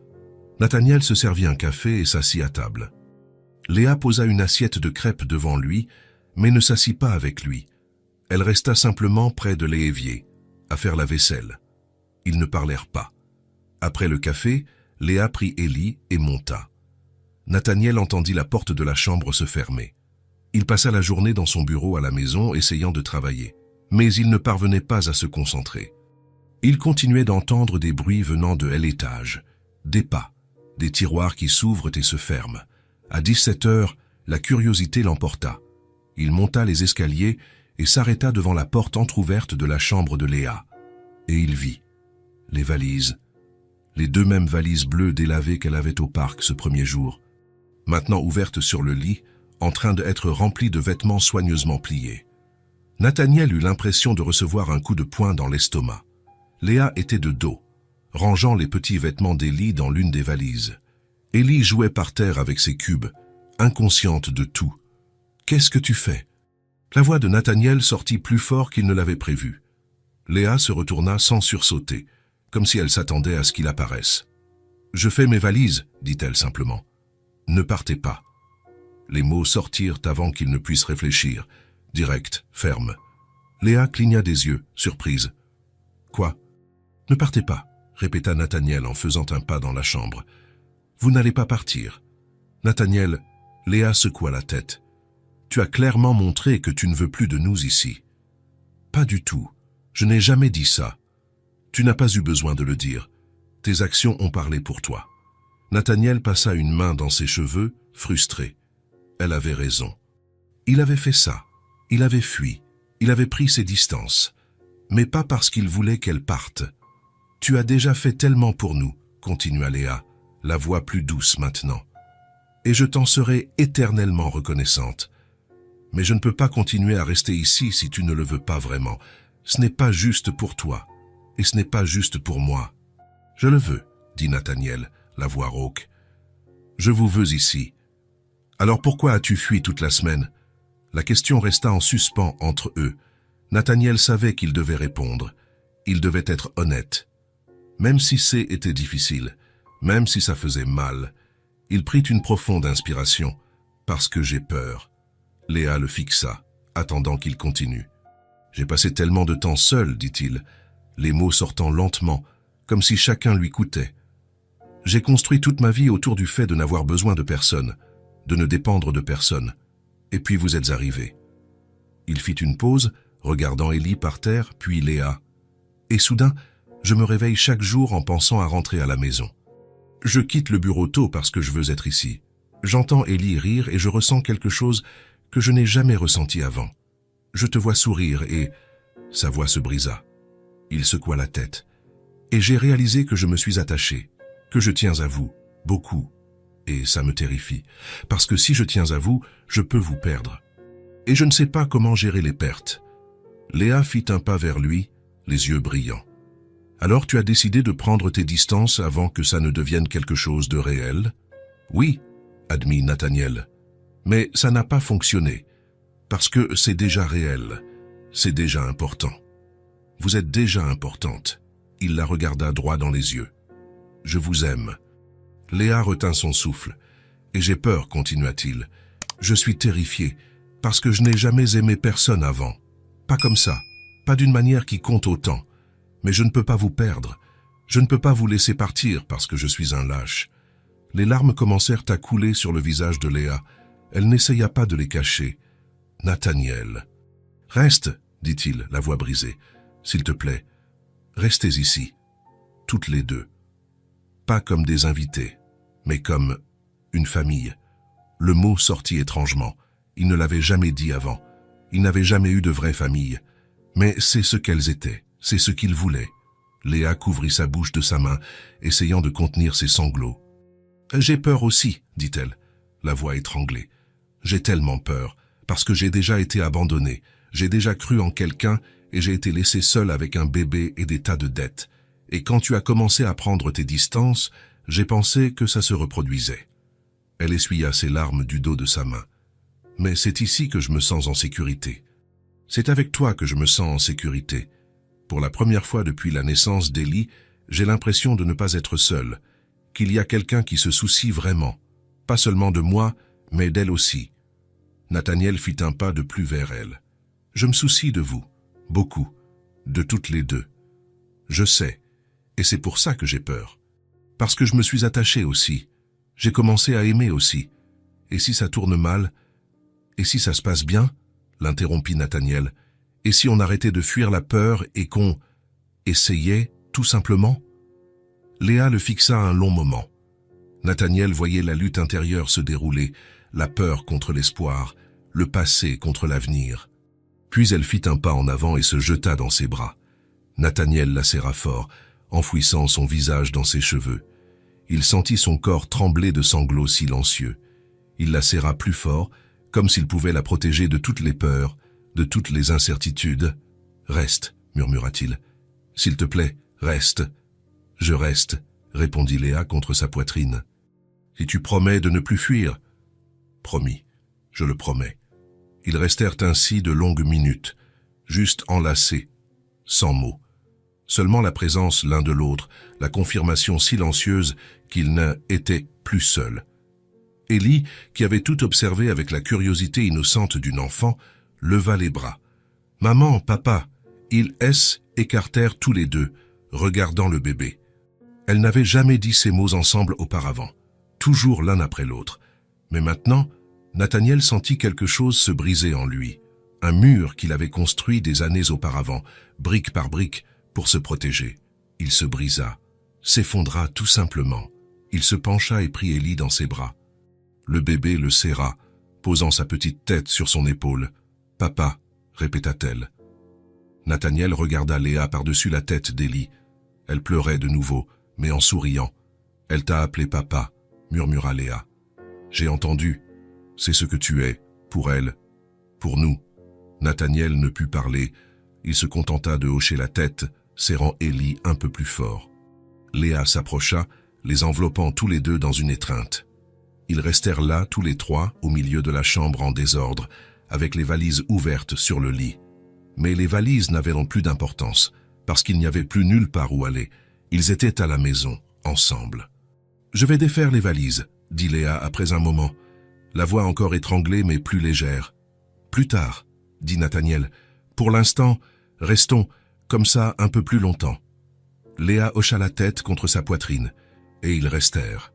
Une famille qui s'était formée non pas par le sang ou les papiers, mais par choix, par la décision de rester malgré la peur. D'aimer tout en sachant qu'aimer, c'était prendre un risque. Mais aussi en sachant que le risque en valait la peine, parce qu'ensemble, ils n'étaient plus trois personnes séparées, essayant de survivre seules. Ils étaient une famille, et rien n'avait jamais eu autant de sens pour aucun d'eux. Ce soir-là, ils dînèrent ensemble. Nathaniel insista pour cuisiner, ou du moins essayer. Il fit des œufs brouillés et des toasts, rien de spécial, mais fait avec soin, avec amour. Léa rit quand il brûla la première tournée de toast. Ellie tapa dans ses mains quand il réussit la deuxième tentative. Et là, dans la cuisine en désordre, avec une odeur d'œufs et de toast brûlés dans l'air, Nathaniel réalisa quelque chose. Il avait passé des années à penser qu'il avait besoin de perfection, de contrôle, d'une vie ordonnée et prévisible. Mais ça, ce beau désordre, ce chaos affectueux, ces deux personnes qui avaient envahi sa vie et tout chamboulé, était exactement ce dont il avait toujours eu besoin. Pas la perfection, juste l'amour. Et l'amour, comprit-il enfin, n'avait pas besoin d'être parfait. Il avait juste besoin d'être réel. Et ça, cette famille étrange et magnifique qu'ils avaient reconstruite ensemble, était la chose la plus réelle qu'il ait jamais eue. Et il ne la laisserait plus jamais partir. Le lundi, Nathaniel se réveilla avec un objectif clair. Il avait passé le week-end à trier des papiers, à faire des virements, à régler ce qui devait être réglé. Quand Léa descendit pour le petit déjeuner avec Ellie dans les bras, il l'attendait. « Bonjour », dit-elle en souriant. « Bonjour, j'ai besoin de te parler après le petit déjeuner. » Dans le bureau, son sourire vacilla. « Il s'est passé quelque chose ? » « J'ai juste besoin de te montrer quelque chose d'important. » Une demi-heure plus tard, ils étaient dans le bureau. Léa assise avec Ellie sur ses genoux, tandis que Nathaniel ouvrait un tiroir et en sortait un dossier en cuir marron. Il le poussa sur le bureau. « Ouvre !» Léa hésita, puis ouvrit. Ses yeux parcoururent les papiers, et Nathaniel vit le moment exact où elle comprit. Des reçus, des dizaines, des preuves de paiement, et sur chacun, ce tampon rouge, payé, les prêts bancaires, les cartes de crédit, les dettes auprès des usuriers, tout. Nathaniel, sa voix sortit en un murmure. « Qu'est-ce que tu as fait ?»« J'ai tout payé. »« Mais c'est était près de 30 000. » Elle leva les yeux, la panique mêlée à l'incrédulité. « Tu ne peux pas. »« Je peux, et je l'ai déjà fait. Je ne peux pas accepter ça. C'est trop d'argent. Je te rembourserai chaque centime. Ça prendra peut-être des années, mais... » « Léa. » Il s'agenouilla à côté de la chaise, se mettant à la hauteur de ses yeux. « Ce n'est pas un prêt. Je ne veux pas que tu me rembourses. Mais ces dettes n'étaient pas les tiennes, dit-il fermement. Tu ne les as pas contractées. Un lâche a utilisé ton nom et s'est enfui. Et tu as payé pour des choix que tu n'as jamais faits. Il lui prit la main. Tu es ma famille maintenant. Et une famille prend soin les uns des autres. J'ai les moyens. Si je peux t'enlever ce poids des épaules, pourquoi ne le ferais-je pas? Les larmes se mirent à couler. Léa essaya de les essuyer, mais ne put s'arrêter. Personne n'a fait quelque chose comme ça pour moi. Je ne sais pas comment te remercier. Tu n'as pas besoin de me remercier. Tu as juste besoin d'accepter que tu n'es plus seule. Ellie commença à pleurnicher, confuse par les pleurs de sa mère. Nathaniel prit le bébé, laissant de l'espace à Léa pour digérer. Après quelques minutes, elle s'essuya le visage et prit une profonde inspiration. « Merci, dit-elle, et il y avait tant de poids dans ce mot. Merci de m'avoir rendu ma vie. » Le samedi suivant, ils décidèrent de se promener au parc. La journée était parfaite, soleil éclatant, ciel bleu, air frais d'automne. Ils allèrent au même parc où tout avait commencé. Nathaniel poussait la poussette d'Ellie tandis que Léa marchait à côté, le bras enlacé au sien. Ils parlèrent de choses simples, d'Ellie, des projets de la semaine. Ils contournaient l'étang quand Léa s'arrêta brusquement. Son corps se tendit, sa respiration s'accéléra. « Qu'est-ce qu'il y a ?» demanda Nathaniel. Elle regardait simplement un banc tout proche. Nathaniel suivit son regard et vit un homme, cheveux bruns en désordre, barbe naissante, vêtements froissés. « C'est lui, » murmura Léa. « Mon ex-mari. » Nathaniel sentit une colère immédiate. Était l'homme qui avait détruit Léa. Comme s'il sentait les regards sur lui, l'homme leva la tête. Quand il vit Léa, il devint visiblement pâle. Il se leva avec hésitation. « Léa !» Elle ne répondit pas. Elle resta simplement immobile, les poings serrés, le menton relevé. L'homme s'approcha, ses yeux allant de Léa à Ellie, puis à Nathaniel. « Léa, je ne m'attendais pas à te voir. Comment vas-tu? Et le bébé ?» « Ellie, » dit Léa, la voix froide. « Le nom de ta fille est Ellie. Elle a presque 1 an. Mais tu ne le savais pas. » L'homme déglutit. « Ellie, c'est joli, elle a grandi. Léa, je sais que j'ai tout gâché, » l'interrompit-il, désespéré. « Mais je voulais t'expliquer. J'y étais dans une mauvaise passe.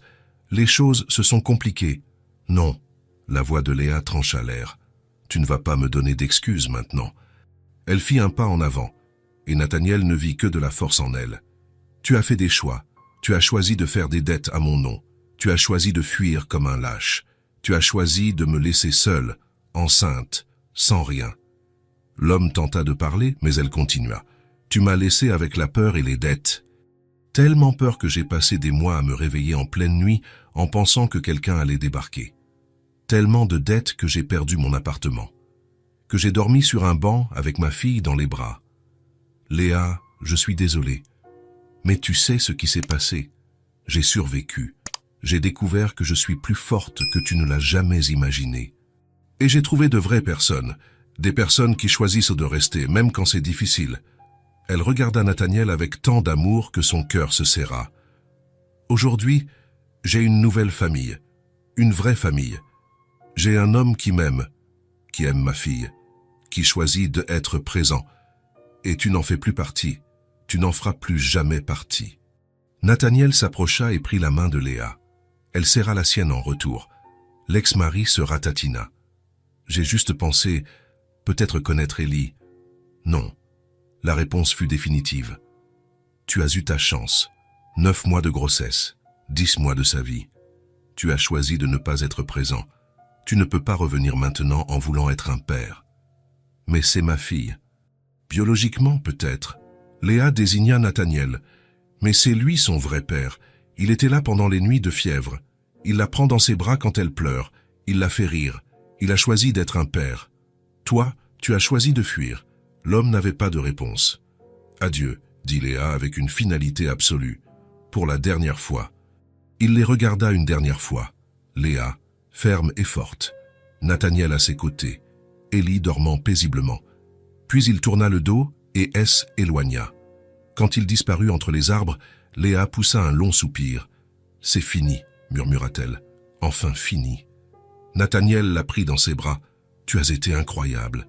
J'avais tellement peur quand je l'ai vue, avoua Léa.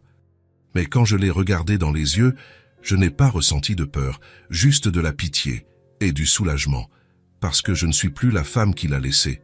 « Tu as toujours été forte, » dit Nathaniel. « Tu avais juste besoin de le voir. Merci d'avoir tenu ma main, d'être resté. Je resterai toujours. » Ils reprirent leur marche, cette fois d'un pas léger. C'était comme si Léa avait laissé un poids derrière elle sur ce banc. Le passé avait été confronté, et pouvait enfin être laissé là où il devait être, dans le passé. Maintenant, il n'y avait plus que l'avenir, et l'avenir serait construit ensemble, en famille.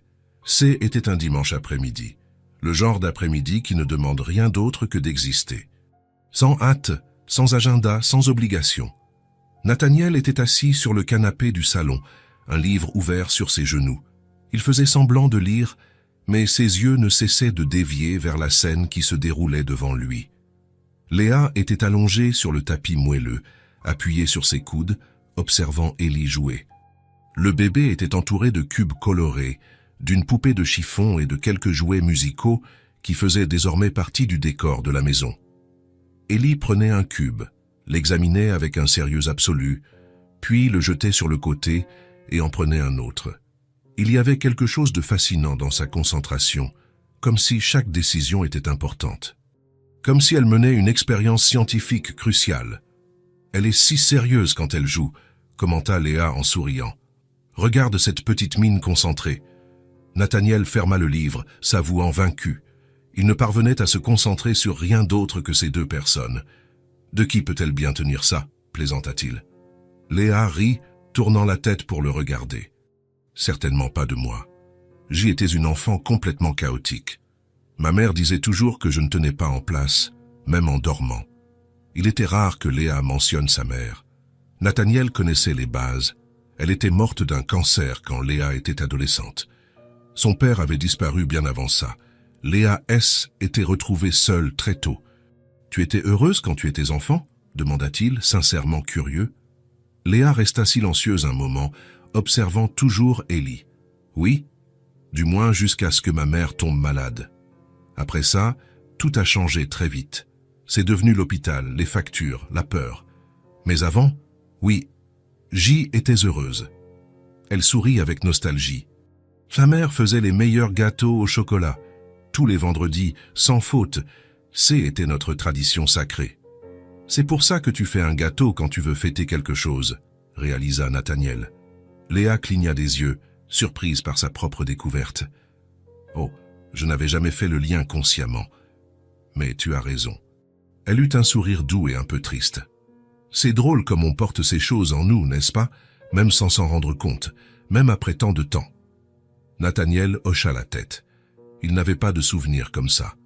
Pas de tradition familiale, de gâteau du vendredi ou de rituel d'affection. Ses parents avaient été distants, toujours concentrés sur leur carrière de haut niveau.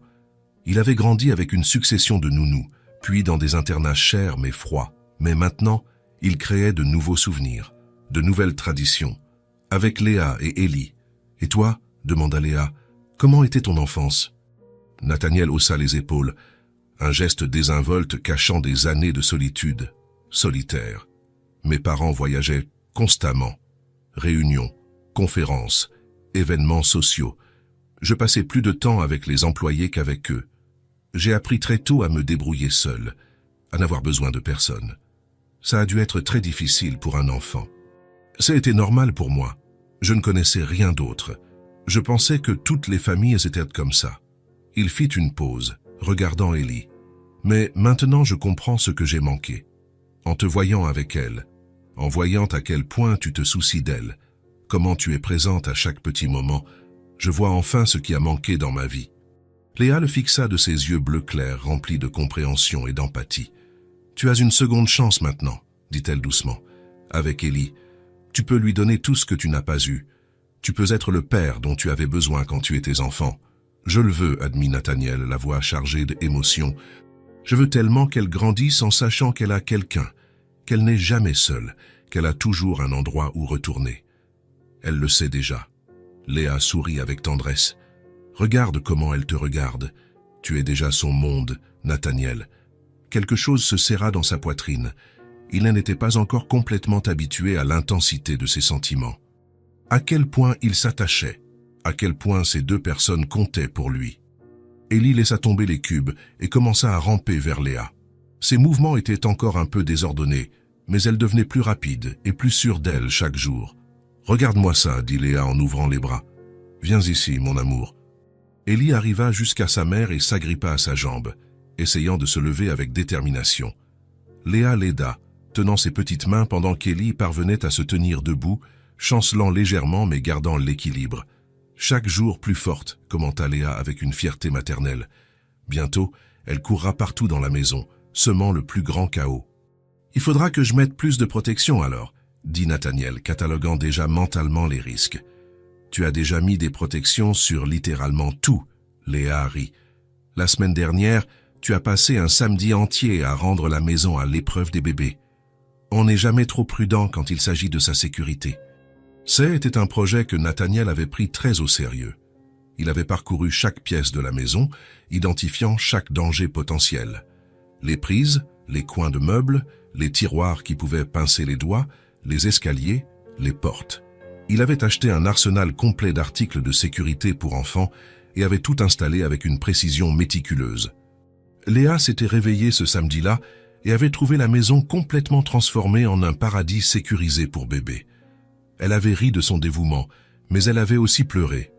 Des émotions, avait-elle expliqué entre deux larmes, parce que personne ne s'était jamais autant soucié de la sécurité de sa fille. Ellie lâcha expérimentalement les mains de Léa et resta debout toute seule pendant 3-4 secondes, se balançant comme un arbre dans le vent. Puis, elle s'assit sur les fesses par terre avec un bruit sourd. Elle ne pleura pas.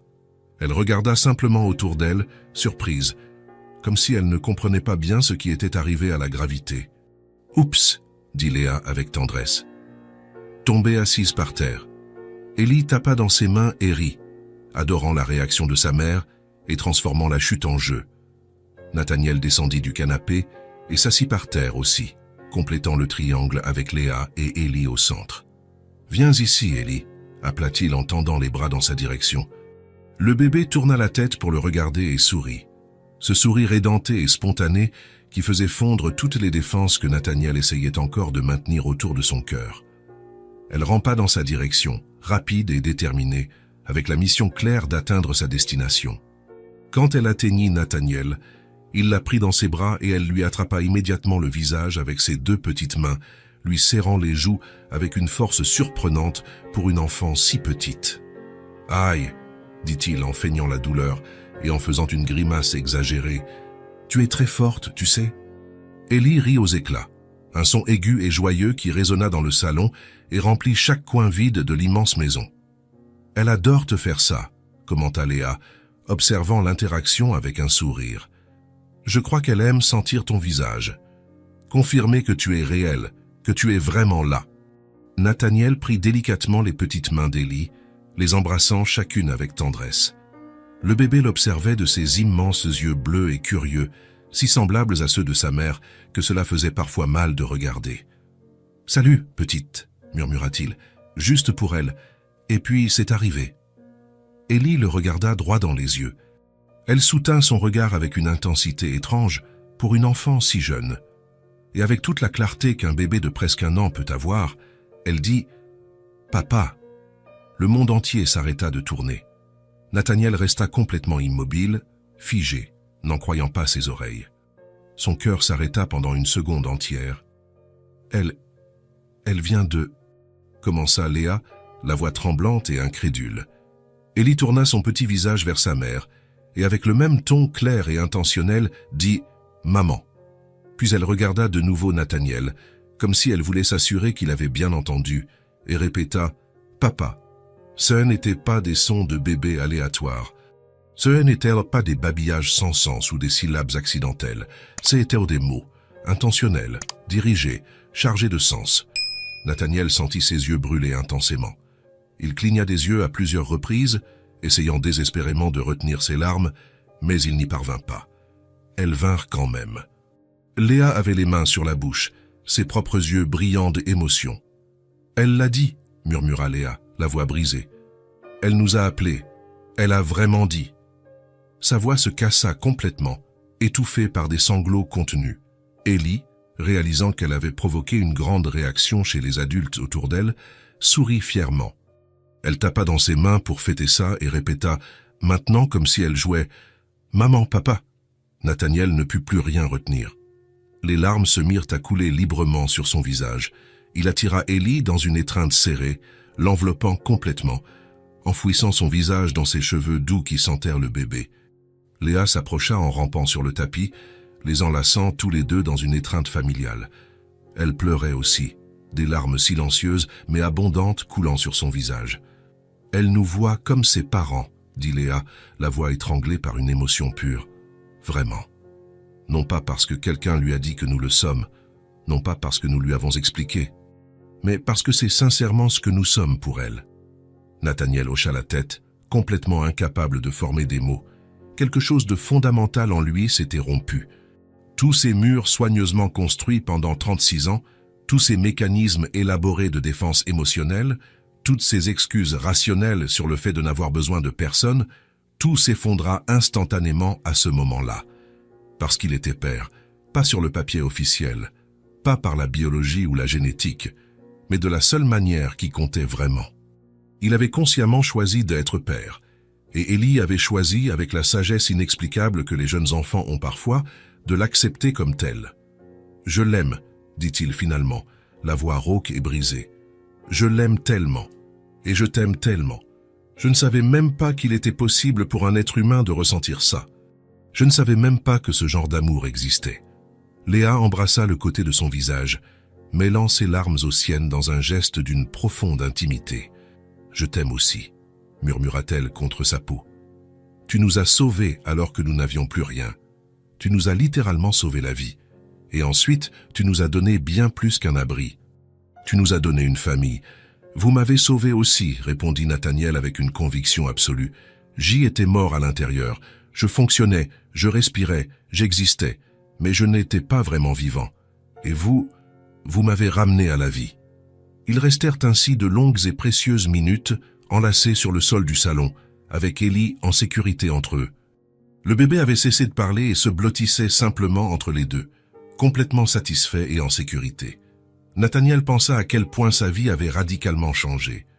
Il y a quelques mois à peine, il était complètement seul dans cette maison absurdement grande, vivant en pilote automatique, sans autre but réel que de travailler et d'accumuler plus d'argent qui ne faisait déjà plus de différence.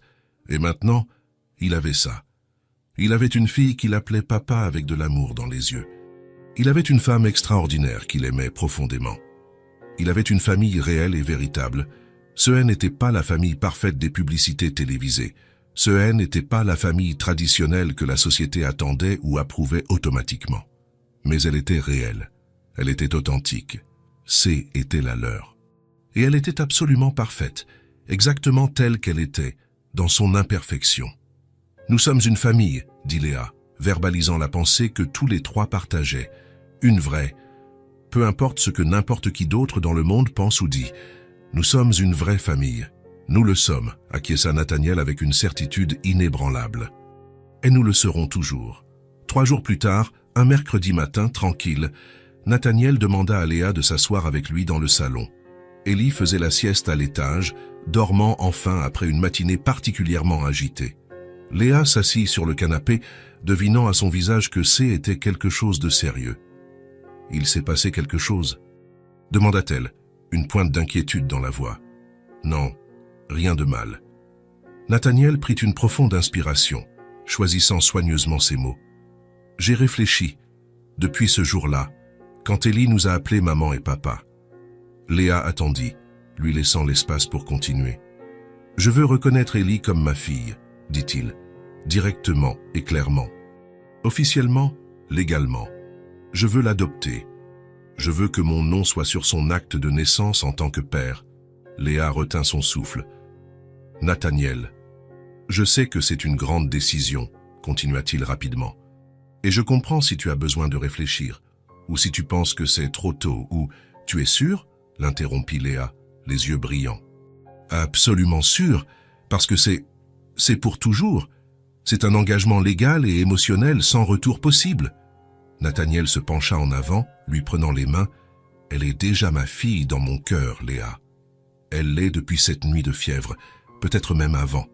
Je veux juste officialiser ce que la vie a déjà construit. Je veux que, si quelque chose m'arrive, elle soit protégée. Je veux qu'elle sache, quand elle grandira, que j'ai choisi d'être son père, que C était une décision consciente, pas un accident. » Les larmes se mirent à couler sur le visage de Léa. « Tu sais qu'elle n'a pas le nom de son père biologique sur son acte de naissance, n'est-ce pas? Il n'a jamais voulu la reconnaître, donc ce serait juste ajouter ton nom, comme son père. Je sais, et c'est exactement ce que je veux. » Léa serra ses mains avec force. « Alors oui, je le veux aussi, plus que tout. » Nathaniel sourit et ce fut un sourire sincère et complet. « Faisons-le alors. Je parlerai à mon avocat demain, pour lancer la procédure. » Léa se jeta dans ses bras, le serrant fort. « Merci, murmura-t-elle. Merci de l'aimer comme ça. De nous aimer comme ça.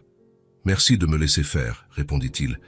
De me faire confiance avec quelque chose de si précieux. » Ils restèrent enlacés, en silence, ressentant simplement l'importance de ce moment. Léa n'avait jamais imaginé qu'elle trouverait un vrai foyer après avoir tout perdu. Nathaniel n'avait jamais imaginé qu'il fonderait une famille après avoir passé toute sa vie seul. Mais ils étaient là. Dans la simplicité de ce salon, avec des jouets de bébé éparpillés sur le sol, avec une odeur de café encore dans l'air du matin, avec la lumière du soleil entrant par les immenses fenêtres, 3 cœurs qui avaient été seuls et brisés, devenant maintenant un seul, une famille choisie, une famille construite sur l'amour, sur le choix conscient, sur l'engagement quotidien. Et rien ne serait jamais plus important que cela. Si cette histoire vous a touché le cœur, abonnez-vous à la chaîne et activez la cloche de notification pour ne pas manquer les prochaines. Laissez un j'aime, car cela aide à recommander cette histoire à davantage de personnes. À la prochaine histoire. I can do smoker initiator. Uh-huh. Can I do harbor? If you want, go for it. What's with the emo rock? Girl, what? Girl, Pierce the bot. Fair warning, mask, don't play often. Same. Yeah, fuck it, why not? Same. Don't worry. Listen, Sage is lying. Sage is lying. They just want you guys to dodge. So do not take her seriously. She's a fucking idiot. She's my duo. I'm chilling. I'm chilling. I'm chilling. Sorry. No, don't change. I I didn't. It knew- went to the next song. What do you mean? You want it back? I'll put it back again.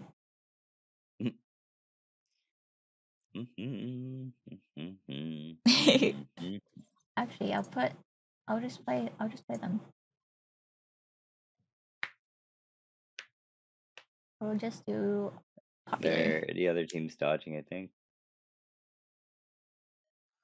Oh no, No. they're not. All right. Okay, they went Omen as well. Cool. Veto. Veto. What? They have veto. I don't think I don't know if Vito's like the greatest on this map, honestly, because it's so big. Even now. We love emo rock in this household. Hooray! Okay, I need to put my audio. It's not up. emo, but I'm sad to hear about the Three Door Sound singer. Oh yeah, Boss did tell me about that yesterday. Oh, that's a cute one.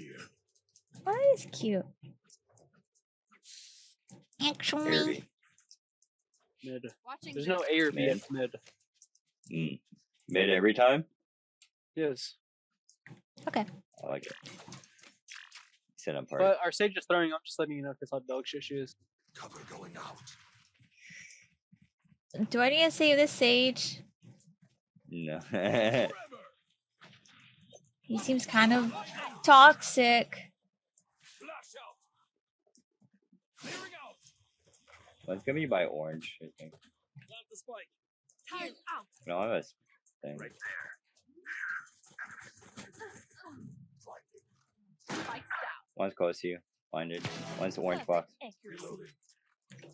Placing swarm grenade. I'm fucked here, by the way. Oh. One's water.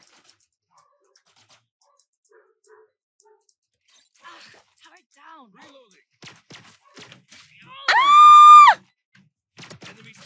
Oh fuck. 54 Vito.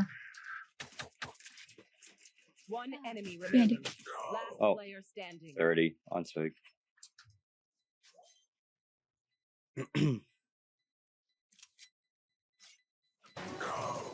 Nice. Sorry. Fine. Oh, nah. Oh no. You'd swear you got a knife go. Oh my god. What do you say? I don't know. I feel like you're trying to be nonchalant. I'm just I'm nonchalant. just nonchalant.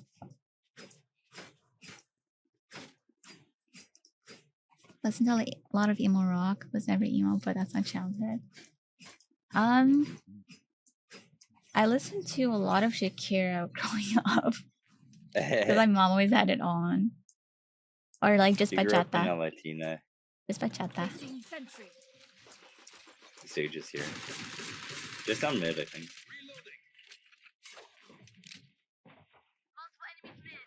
Cover going out.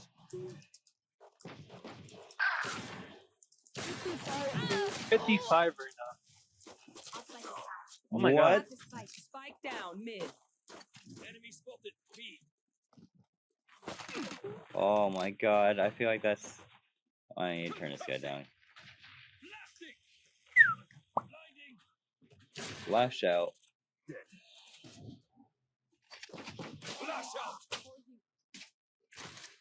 On backside.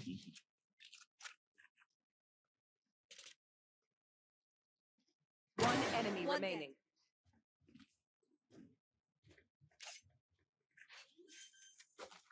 Last Flank. player standing.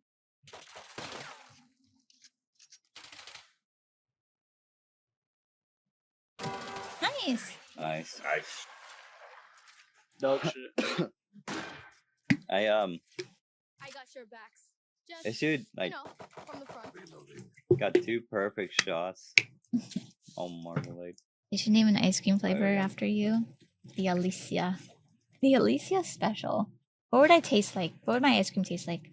Gulp. I'm told I smell like sugar What is the word? cookies. Yeah, you do. You would be like a sugar. I'm gonna take flavor. Spike. That's my job. Give it.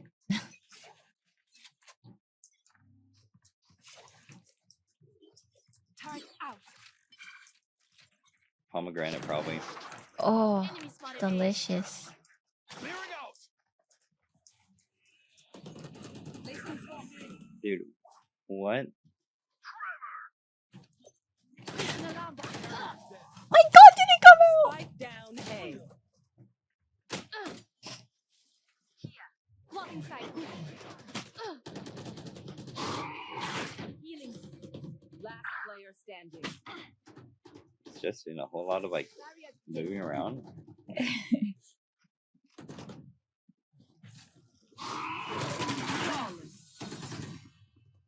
Coconut honey. Oh, I love coconut and honey.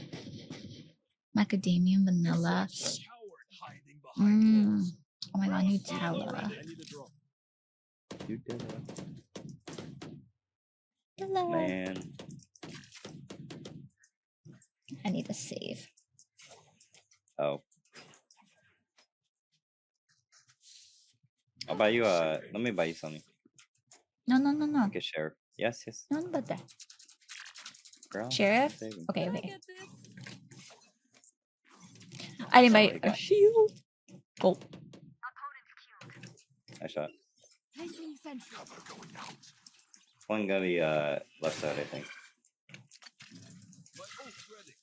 Yo, Jet, you want to come dash in or something? holy Do something. fuck, they're Jesus loud. Christ. Oh my Yeah, my follow, brother. fuck me. I'll use my dash by the way, so. Brick wall, I'm Flash that, flash that, flash. Enemy spotted B. Enemy spotted. Fuck the site. I kind of want to rotate. One.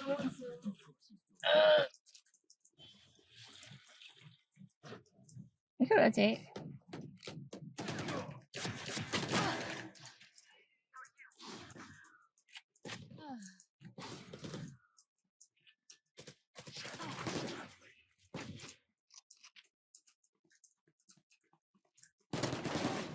One enemy remaining. Are we Beige good? is on site. Let's go A. Go A, go Okay. A.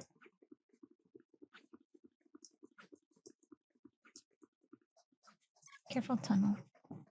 30 seconds left. Calling my bot. Placing alarm bot.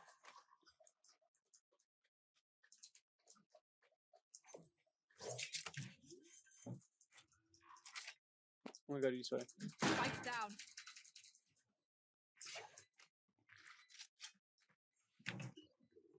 Turret out. Jai? Found them. Oh, door. Evil.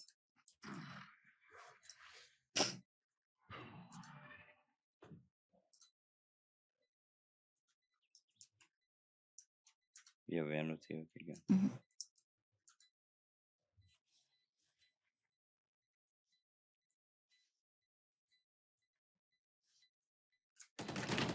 Oh. No, I'm so sorry. I was looking at the freaking No, thing. I took my hand off the mouse for a second. I'm so sorry. That was No, I such get- bad timing on my part. No. I saw it was gone. I took my hand off the mouse and I moved. That's I my was bad. itching my head. I Okay, always see, get that itchy. was good. You're too precious for no, but I love Nutella. Nutella is so good. Like that's my baby right there. Nutella, delicious. Delicioso. There's no telling. Nutelli.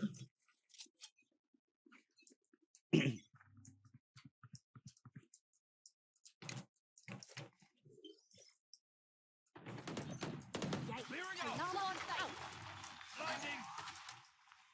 Punishing swarm grenade. Turret out. Reloading. Spikes down. Okay, Reloading. Oh hell. careful, man. I don't really like going mean. Come back here. Come back here. That's tunnel. I have to go tunnel? Tunnel half wall. Tunnel half wall.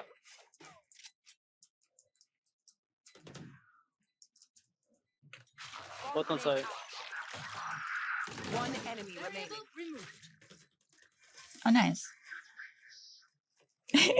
I jumped up here and my head peeked Hey, out you and I jumped. saw Vito. I'm like, oh fuck, I'm tugging back in. I I can buy you, Thank you. Jet or Reach. could also buy someone. Need a drop. Thanks. Appreciate you. How to get an ace with this fucking gun. Mm-mm-mm. Can you ban that person on my TikTok? Yo, Sage, you're so ass. Yeah, I know. Continue to overwhelm them. What a fucking freak. Mm-mm. Alarm bot out. Wash on B.